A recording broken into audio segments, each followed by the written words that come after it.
की दूरी पटना से जो है 165 किलोमीटर हो जाएगा। एम्बुलेंस 2 घंटे में पटना जाना शुरू हो जाएगा। और बेतिया में एगो नेताजी का बड़का सा प्राइवेट क्लिनिक है, वो बंद हो जाएगा। 75% मरीज पटना भाग जाएगा। उसके अलावा बेतिया गोरखपुर 4 लेन के बारे में आप लोगों ने, पत्रकार बंधुओं ने सुना होगा, बहुत दिनों से काम चल रहा है कि अब कंप्लीट होगा, इस साल कंप्लीट होगा, इस साल कंप्लीट होगा, इस साल। लेकिन धरातल पे एक टेलर माटी भी नहीं गिरा है बेतिया गोरखपुर 4 लेन के लिए। एक टेलर माटी नहीं गिरा है। क्यों? क्योंकि गोरखपुर में जो है बेतिया के तुलना में अच्छा हॉस्पिटल है, अच्छा इलाज है, सस्ता इलाज है। और बेतिया के एक महोदय हैं जिनका प्राइवेट नर्सिंग होम है जो है बेतिया में, और गोरखपुर का 4 लेन जैसे कंप्लीट हो जाएगा वैसे 1 घंटे में लोग गोरखपुर जाना शुरू हो जाएंगे। और इनका नर्सिंग होम का जो है 75% मरीज गोरखपुर जाना शुरू हो जाएगा। ये विकास पे बात नहीं करते हैं, लीगल नोटिस देते हैं। अब लीगल नोटिस पे आते हैं।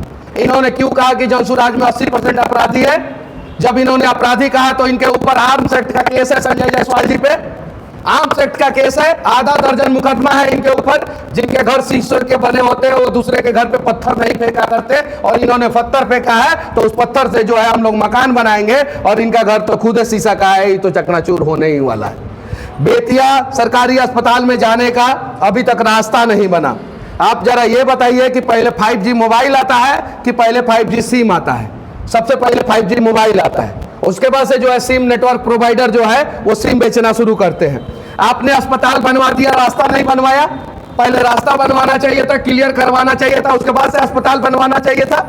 जब रास्ता क्लियर होगा तो बहुत बड़े बड़े लोगों का जो है मकान जो है वो रास्ता पे आएगा। किसी का छज्जा टूटेगा, किसी का कुछ टूटेगा, किसी का कुछ टूटेगा, किसी का कुछ टूटेगा।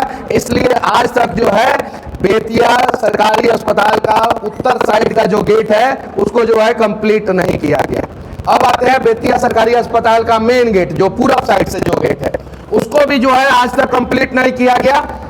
और बेतिया सरकारी अस्पताल के कुछ अधिकारियों से मैंने बात किया तो उन लोगों ने कहा कि ये सरकार के पास बहुत सारा जमीन था और उस जमीन पे जो है सरकार जो है मेडिकल कॉलेज बनवा सकती थी, लेकिन कुछ नेताओं के अपने प्राइवेट क्लिनिक चलता रहे, इसलिए जो है उस कंजेस्टेड एरिया में जो है मेडिकल कॉलेज बनवाया गया।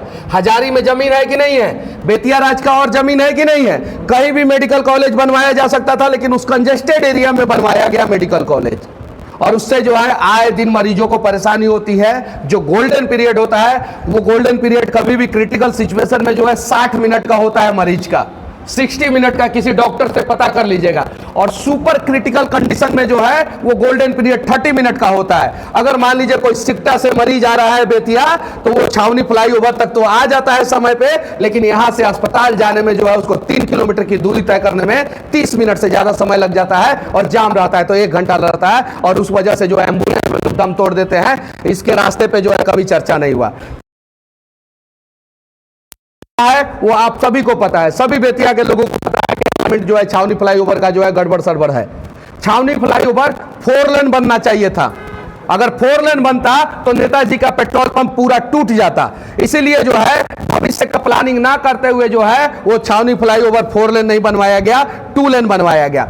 गरीब लोगों का घर टूटा, वहां पे छावनी में आने को गरीब लोगों का घर टूटा, किसी को मुआवजा नहीं मिला। लेकिन नेताजी का पेट्रोल पंप 1 इंच भी नहीं टूटा है, 1 इंच भी। और नेताजी का पेट्रोल पंप उनका है ही नहीं। तो पेट्रोल पंप का सारा जानकारी आ चुका है, किसके नाम पे है, कौन एंड सन्स के नाम पे है। फिर पेट्रोल पंप का बंटवारा कब हुआ, किसके हिस्से में बाद में गया, कैसे जो है ये सारी चीजें हो रही थी कि छावनी फ्लाईओवर को जो है थोड़ा सा आगे शिफ्ट कर दिया जाए, कैसे एक प्रोविजन ढूंढा जा रहा था, एक प्रोविजन कि मनुआ पुल के पास से और जोकाहा के पास से एक रास्ता बनाया जाए जो रेलवे लाइन को इस पार से उस पार लेके जाए और इस पेट्रोल पंप को बचाया जाए। ये भी प्रोविजन ढूंढा जा रहा था, लेकिन चूंकि ये प्रोविजन सक्सेस नहीं हो पाया, क्योंकि चनपटिया से और सिकटा मैना